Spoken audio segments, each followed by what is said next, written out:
Tensions are mounting around how to tax global giants in a digital age. Last week, 38 countries agreed to delay imposing a digital services tax until the end of 2024. Canada, notably, did not agree. Instead, the government says Canada could move ahead with its own tax next year.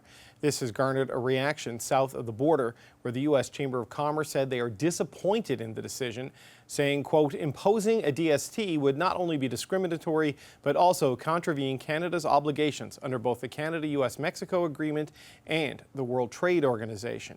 It's for this reason that the prospect of unilateral Canadian digital services tax action has elicited staunch bipartisan opposition in the U.S. Congress and warnings of retaliatory measures from the Biden administration.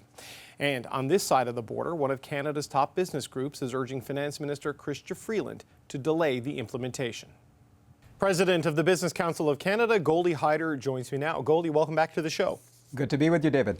All right, so you've been urging the federal government to delay the implementation of this digital services tax for months now. What's your biggest concern if Chrystia Freeland goes ahead with this on January 1st? Well, we've seen that the United States is no longer what it once used to be, so there's an unpredictability to how the Americans may respond to this. And this is one of those rare issues, David, where both Republicans and Democrats have been cautioning us to say, don't jump ahead of the rest of us in the OECD that are still working their way through a process to bring this about. I don't know, frankly, what the urgency is. Minister can choose to retroactively apply this if it's a revenue issue. You'll get all the money that you need, go back and collect it. But why would we take this issue and make it a trade issue? And I think that's the bigger concern here. The Americans are looking at this through the lens of, are you honoring your agreements? And now, of course, we go back and forth about how we both don't honor our agreements and what we should do about that, but that's for another day. But why would we make this a trade issue when we know that there's a tendency down south, especially in an election year, to look for political opportunities to, beat up somebody outside of America and make it a retaliatory issue as well. We've seen what can happen under a previous administration where somehow we became a national security threat. So these aren't normal times, and we shouldn't be looking at this through just the policy of tax lens. We should be looking at this for what does it mean for our relationship with our biggest trading partner and our calling card to the rest of the world, which is how do the Americans perceive Canada? Okay, so if Canada does go ahead, if Chrystia Freeland does this, because she's given them a couple of years warning that this was coming, how do you foresee the U.S. retaliating if they do? Well, time will tell, and I think that's the whole point here. Is there's an unpredictability to this. I mean, when the Secretary Tai has raised this issue, I'm sure Secretary Yellen has raised this issue. We have heard it come through Senate when I've been down in Washington on one of my many trips this year. It is raised as a concern, and the simple question is, what's the rush? Why don't you align with the OECD countries? Let's get it done together so that there's a collective response here. And as I mentioned, if you can retroactively go back and collect the revenues, if that's what the issue for the government is, well, it shouldn't be a problem. You can go ahead and do that at a later date. But why create an irritant, a trade irritant, in what is going to be an election year in America next year? We're going to be hosting the North American Leader Summit here in Canada. Let's make it a positive experience, not seen, so that we don't look like we're offside with, as I said, our largest trading partner.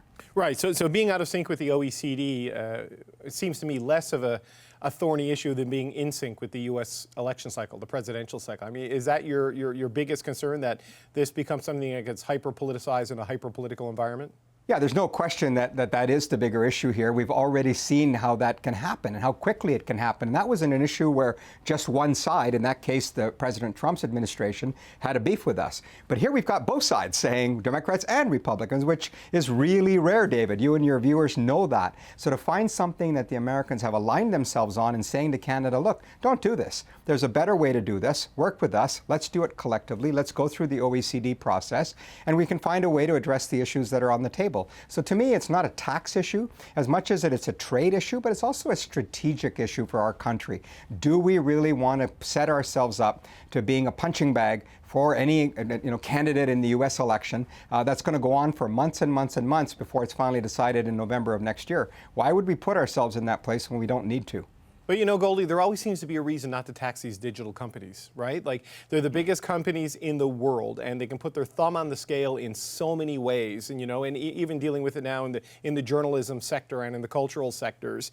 I mean, if you don't do it for 2024, we roll around to 2025, there will be arguably another reason to delay it to 2076, 2027. I mean, at some point, you've just got to pull the trigger on this, don't you? Well, as I said, I mean, to me, this is not about the tax issue. I'll let those companies speak for themselves about their positions, and many of them are. I'm looking at this from the perspective of a voice for Canadian business in saying, what's in our national interest? How do we best manage what is a tricky environment that's going to be unfolding here for us as the U.S. gets ready for the silly season of the electoral cycle, the primary cycle, and all the things that we know all too well. But particularly because both sides are saying to us, don't do this. So it's not like one side saying it. Even this administration, which is friendly towards Canada, is saying, not now, not this way, why don't we work together? And I just don't see what the urgency is in stepping outside of that. And I'm sure the policy issues can be addressed and resolved. We are having lots of conversations. The governments are having lots of conversations. How to do that. Do it in a coordinated way. But is your read for the American message of don't do it now, or is your read of the American message just don't do it, period? Because these are American companies. Yeah, I don't think that's my read. I think what I've been hearing and what I've heard certainly coming out of the administration is let's work within the OECD process. Let's not have countries go out on their own and sort of go rogue, if you will, on this. Let's be united. Let's be collective. Let's address the issues that are at hand. Bring all the parties to the table. Find a solution that works for people. I think that's a reasonable approach, especially if you're not losing the tax because the clock is running. So to your point, is this just never going to happen? Whenever it happens, we have the capacity, the government has the capacity to retroactively go back to, I believe, 2022 and begin that tax collection if that's the policy direction that they choose. Our point is it the wisest thing to become a piñata in a U.S. election cycle when we've already seen how that can go? It's not in our interest to do that.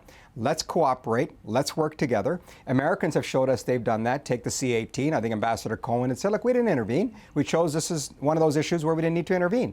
And so I think we need to be as sensible and as smart as that public policy choice was as well. So you've made this case to the government. Have you heard anything back from them on this?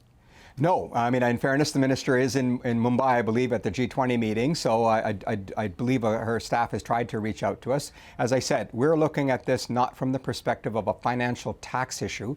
We're looking at this from the perspective of USMCA renewal is on the horizon here. There's a U.S. election that's coming up. There's unanimity on both sides of the House that says don't do this in the United States. We are going to be hosting the North American Leaders Summit. Is this the wisest strategic decision on our part to create an irritant where one is not necessary because the government preserves the right to retroactively collect the tax, should it so choose, at a later date in a process that's done more in collaboration with our partners as opposed to going rogue on them? Goly Hyder, President of the Business Council of Canada. Thanks for your time. Great to be with you, David.